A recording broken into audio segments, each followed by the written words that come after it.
पंचकर्म, योग और प्राकृतिक चिकित्सा का पहला केंद्र है कायाकल्प केंद्र। जिले की बात कर रहा हूँ, हरदोई की बात कर रहा हूँ। ये 3 विधाएं ऐसी यहाँ पर चल रही हैं। हमारे पास बहुत बड़ी व्यवस्था नहीं है, कम काम करते हैं, लेकिन जो भी काम करते हैं ठीक तरीके से करते हैं। जब मैंने इसको स्थापित किया था तो लोग जानते थे, लेकिन नेचुरोपैथी क्या होती है तो आज भी लोग नहीं जानते। नेचुरोपैथी क्या है, पंचकर्म क्या है, योग में तो जानते हैं, योग खाली प्राणायाम कर लिया, थोड़ा कर एक्सरसाइज कर ली, आसन कर लिए, ये भी योग नहीं है। मैं बराबर बताता रहा हूँ, योग दर्शन भी कई बार यहाँ पर पढ़ा और पढ़ाया। तो प्राकृतिक चिकित्सा, पंचकर्म, योग तीनों चीज़ें लेकर के चलता हूँ। योग में पहले प्राकृतिक चिकित्सा की बात बता दूँ।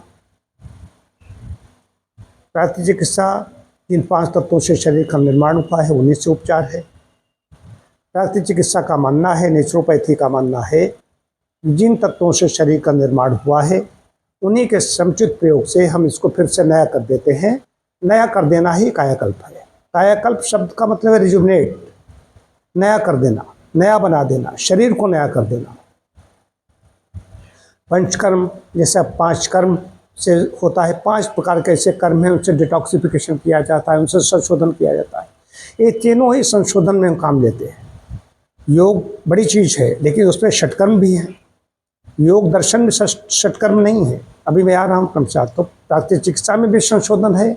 उन तत्वों से क्या करते हैं, शरीर का संशोधन करते हैं। जो शरीर के अंदर टॉक्सिन्स हैं उनको बाहर निकालते हैं। इससे व्यक्ति की रेजिस्टेंस पावर बढ़ती है, इम्यूनिटी बढ़ती है, रोग प्रतिरोधक क्षमता बढ़ती है और व्यक्ति निरोग हो जाता है, शरीर नया हो जाता है। ये प्राकृतिक चिकित्सा की बात हो गई। पंचकर्म में भी वही है। पंचकर्म जैसा के नाम से ध्वनित होता है, 5 प्रकार के कर्म। प्रधान कर्म जो 5 होते हैं उनको पंचकर्म कहा गया है। ममनम रेचनम नस्यम निर्हुष चानुवासनम ऐतान पंचकर्माण कथितान मुनीश्वरैः। येम पंचविधिम कर्म विधानम तस्य कथ्यते। ये 5 प्रकार के कर्म हो गए। इनसे पहले पूर्व कर्म होते हैं, स्नेह स्वेदन। स्नेह स्वेदन के बाद में प्रधान कर्म आते हैं। इनसे संशोधन, शरीर की सफाई कर दी जाती है, संशोधित कर दिया जाता है। उसके बाद में आता है योग। योग में मन को भी लिया जाता है। मन यहाँ पर भी है, लेकिन योग तो पूरा ही है, साधना ये ऐसी है। तो योग में योगासन तो एक व्यायाम है, योगासन योग नहीं है। शरीर को फिटनेस करने के लिए एक एक्सरसाइज है। प्राणायाम भी वही है, योगासन प्राणायाम। महर्षि पतंजलि भी लिखते हैं प्राणायाम के बारे में, 4 प्रकार प्राणायाम बताते हैं।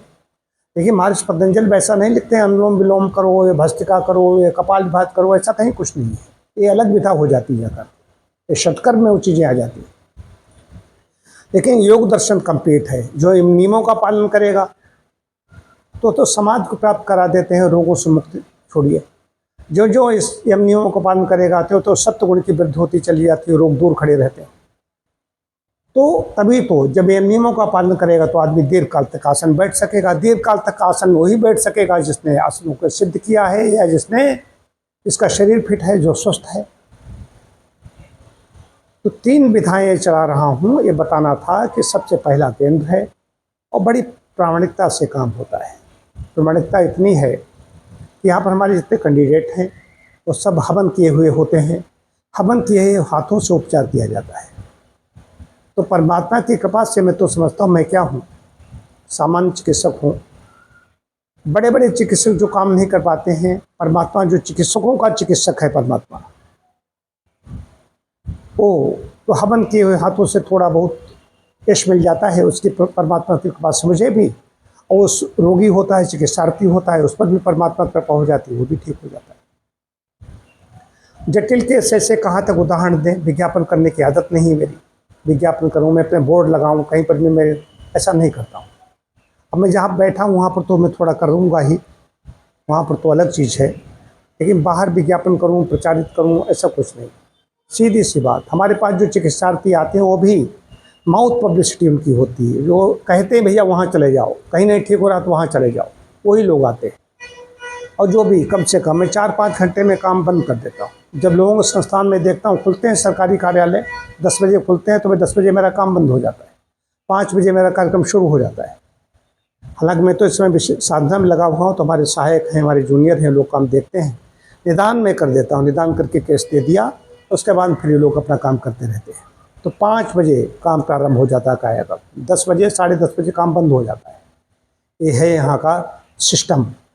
और यही नहीं, बाहर गुड़गांव, कहाँ रायबरेली, लखनऊ, शाहजहाँपुर, बरेली, बाहर से लोग आकर के यहाँ पर बाहर ही रहते हैं, अपने रहने की व्यवस्था करते हैं, यहाँ पर उपचार देते हैं। ऐसे बंगलौर से एक व्यक्ति आने के लिए बड़ा आग्रह करता रहा, वो वीडियो भी सज्जन देखेंगे, बड़े अच्छे व्यक्ति हैं वो। उनका आप पर मुझे विश्वास है। हमने कहा आपकी अवस्था ज़्यादा है, इसलिए मैं आपको बुलाना नहीं चाहता हूँ। अब कोई व्यक्ति बाहर से आता है, मध्य प्रदेश से एक आचार्य जी यहाँ पर आए, रह करके गए, एक बार नहीं 2-2 बार यहाँ पर आए और बिल्कुल ठीक होकर गए। जांचें उन्होंने यहाँ कराई, सारा सब कुछ नॉर्मल। तो ये कहने का अभिप्राय है कि जो भी काम कर रहा हूँ ठीक तरीके से कर रहा हूँ, कहीं खिलवाड़ नहीं, कहीं प्रायश्चित नहीं। और यही कहता हूँ, पवित्र कमाई, पवित्र आय मेरे पास आए, उसका ही मैं अपने मुँह में जो भी खाऊं पहनूं, तो पवित्र आय का होना चाहिए। कहीं पर भी कुछ ऐसा नहीं इधर उधर से कोई ले लिया, कोई कमीशन ले लिया, कहीं कोई जांच, ऐसा कभी तक किया ही नहीं। ये परमात्मा कृपा से ही हो रहा है। नित्य दोनों समायोजन करूं और इधर यहाँ खेल खेलूं, ये अच्छा नहीं लगता। तो ठीक प्रारंभ से लेकर अब तक बड़ी ही ईमानदारी से कायाकल्प काम कर रहा है। कम कर रहा हूँ काम, लेकिन अच्छा कर रहा हूँ। ये परमात्मा कृपा है, तभी सद्बुद्धि बनी हुई है। तो सद्बुद्धि बनी रहे। ऋषि चाणक्य कहते थे, प्रातः उठ कर के कहते हैं, प्रभु सब कुछ मेरा छीन लो, लेकिन मेरी बुद्धि मत छीन लेना, बुद्धि न मेरी बिगड़ जाए। या मेधाम देवगणा है पितरश्चोपास्ते, तया मामद्य मेध्या अग्नि मेधाग्नम को। तो परमात्मा से ही चाहे कि बुद्धि, मेधा, प्रज्ञा, ऋतंभरा, ये बुद्धियाँ मेरे पास आएँ। बाकी इसी में आनंद है, बाकी किसी चीज़ में आनंद नहीं है।